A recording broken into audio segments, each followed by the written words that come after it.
नमस्ते सभी को, मैं हूँ सृष्टि और आज हम Bhagavad Gita chapter 7 knowledge of the absolute के श्लोक 10 को कवर करने वाले हैं। रोज के पहले मैं संस्कृत में श्लोक को पढ़ूंगी, उसके इंग्लिश ट्रांसलेशन को देखेंगे और मीनिंग को समझेंगे। तो चलिए शुरू करते हैं।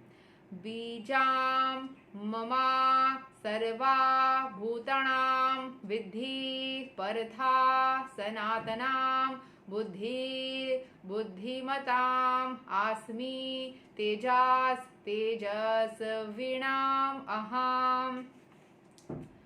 O son of Pritha, know that I am the original seed of all existences, the intelligence of the intelligent and the prowess of all powerful men. तो वो बता रहे हैं कृष्ण भगवान कि वही ओरिजिनल सीड है हर एक चीज के एग्जिस्टेंस में, सबसे ज्यादा पावरफुल, सारे इंटेलिजेंट लोगों से भी ज्यादा इंटेलिजेंट। ठीक है, सो यहाँ के एक्सप्लेनेशन को समझ लेते तो पढ़ के समझ में आ रहा है। सो बीजाम मीन्स सीड, बीज जो है वो सीड है, मतलब जिससे सारी चीजों की सूत्र होती है, जो स्टार्ट होता है।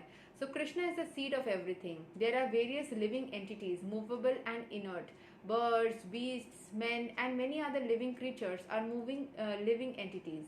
ट्रीज एंड प्लांट्स, जो भी सारी चीजें हो रही है ना वो सीड से ही ग्रो करता है। तो सीड जो होता है वो सोर्स एनर्जी। बीच में एक चीज मैं बताना चाहूंगी, जैसे यहाँ पे बाद में तो हम देखेंगे, जैसे लिखा है प्रावेस of all the powerful man, सबसे ज्यादा पावरफुल वही है। तो कुछ लोग ना अपने मतलब को निकालने के लिए, अपने जो मन की जो ग्रजेस है उसको सिद्ध करने के लिए बहुत सारे लोग ऐसे होते हैं कि अपने पावर को उस तरीके से यूटिलाइज करते, मतलब मिसयूज करते हैं कि अपने मतलब को निकालने के लिए। जबकि आपको शायद पावर तभी दिखाना चाहिए जब ज़रूरत है, ज़रूरत के हिसाब से नहीं, बल्कि अपना ईगो जताने के लिए, अपने आप को पावरफुल प्रूव करने के लिए, अपना कोई मतलब निकालने के लिए बहुत सारे लोग करते हैं। पर उन लोगों को भी ये शरण रखना चाहिए कि वो जो भी कर रहे हैं उनकी कर्मा उसमें क्रिएट हो रही है, क्योंकि उनसे भी पावरफुल कोई है जो उनके सारे एक्शंस को नोट डाउन कर रहे हैं।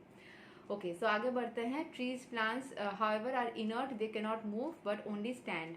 Every entity is contained within the scope of 8,400,000 species of life. Some of them are moving and some of them are inert. In all cases, however, the seed of their life is Krishna. कुछ ऐसे species है जो move कर सकते हैं, जैसे animals हो गए, ह्यूमन सारे, और कुछ है जो मूव नहीं कर सकते, सब में ही ईश्वर विद्यमान है। एज स्टेटेड इन वैदिक लिटरेचर, मतलब ईश्वर सब जगह पे है, सबके अंदर है, लेकिन हम एक एक इंसान, एक एक एनर्जी ईश्वर के इक्विवेलेंट नहीं है, उनका एक अंश है। हमारे अंदर वो उनकी एनर्जी बनी हुई है, लेकिन हम सबको लेने के बाद वो बनेंगे। ठीक है, बहुत ही इंटरेस्टिंग है। As stated in Vedic literature, Brahman or the supreme absolute truth is that from which everything is emanating. Krishna is Param Brahma, the supreme spirit. Brahman is impersonal and Para Brahman is personal. Impersonal Brahman is situated in the personal aspect that is stated in Bhagavad Gita.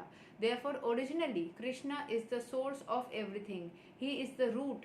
As the root of a tree maintains the whole tree, Krishna, being the original root of all things, maintains everything in this material manifestation. This is also confirmed in the Vedic literature, Katha Upanishad. Nityo Nityanam Chetanas Chetananam Eko Bahunam Yo Vidadhati Kaman.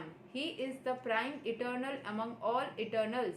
He is the supreme living entity of all living entities, and he alone is maintaining all life. One cannot do anything without intelligence, and Krishna also says that he is the root of all intelligence. Unless a person is intelligent, he cannot understand the supreme personality of Godhead Krishna. इसमें मुझे याद आ रहा है, कल मुझे किसी ने बताया था कि अगर भगवान चाहते हैं किसी को स्पिरिचुअलिटी में लाना ना, वो ला ही लेते, क्योंकि हर एक चीज़ जो दुनिया में होती है वो भगवान की इच्छा से ही हो रही है। तो अगर कोई इंसान दर्द में है और ईश्वर उनको बचाना चाहते हैं तो ईश्वर खुद उनको रास्ता दिखाएंगे। लेकिन अगर उनको रास्ता मिल ही नहीं रहा है, मतलब उनको वो कर्म भोगना है, भुगतना है, वो कार्मिक साइकिल को क्लेंस करना है, उसके थ्रू जाना ही है, तभी जाके वो मुक्त हो पाएंगे। सो कभी भी, मतलब अगर ईश्वर जो है आपके ऊपर, अगर कृपा उनकी रहती है, अगर आपके ऊपर वो दया करते हैं, तब जाके आपको कभी भी कष्ट नहीं होगा, चाहे कुछ भी हो जाए। लेकिन अगर आपको उस कर्मा के हिसाब से दर्द मिलना है, दंड मिलना है, तो आप चाह कर भी उससे नहीं निकल पाएंगे, आप गलत दिशा में जाएंगे, गलत चीजें करेंगे खुद ब खुद।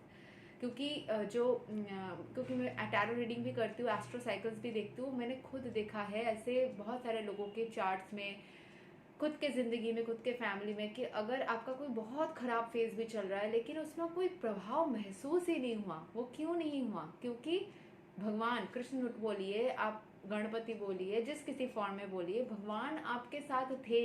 भगवान ने आपको प्रोटेक्ट किया। उस टाइम हो सकता है कि आप बहुत नेगेटिव फेज में अचानक बहुत स्पिरिचुअल हो गए। क्योंकि मुझे याद है जब मेरी कोई फेज चल रही थी लास्ट ईयर, वो स्पिरिचुअल ट्रांसफॉर्मेशन का भी फेज चल रहा था। उस टाइम मुझे अचानक से मन किया कि मैं मंदिर जाऊंगा। मैं साल में रोज मंदिर गई, रोज। हो सकता है 1 या 2 दिन छूटा होगा, बट 365 डेज में से मैं 360 डेज तो गई ही हूँ, रोज गई। फिर पता नहीं इस साल आने के बाद 1 महीना तक गई, उसके बाद मुझे मन नहीं हुआ।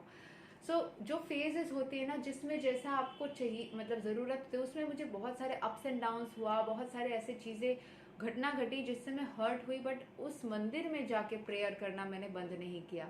उस तरीके से जैसे अभी जाप करती हूँ, कभी कभी अप्स एंड डाउन्स भी देखती हूँ, बट टचवुड काफ़ी अच्छा मैंने रिजल्ट देखा है। इसीलिए मैं सबको चैंटिंग के लिए मैं बोलती रहती हूँ, करिए करिए। जबकि भगवत गीता में बोला जा रहा है कि जो आपके बात को नहीं सुनते हैं, कृष्ण खुद बोलते हैं, उनको बताने की ज़रूरत नहीं है।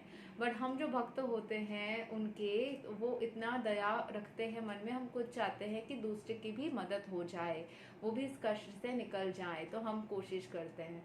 तो ऐसा ही है कि आप अगर किसी भी साइकिल में हो और चाह कर भी नहीं निकल पा रहे हो, तो आपका कर्मा है जिससे आपको वो भुगतना है।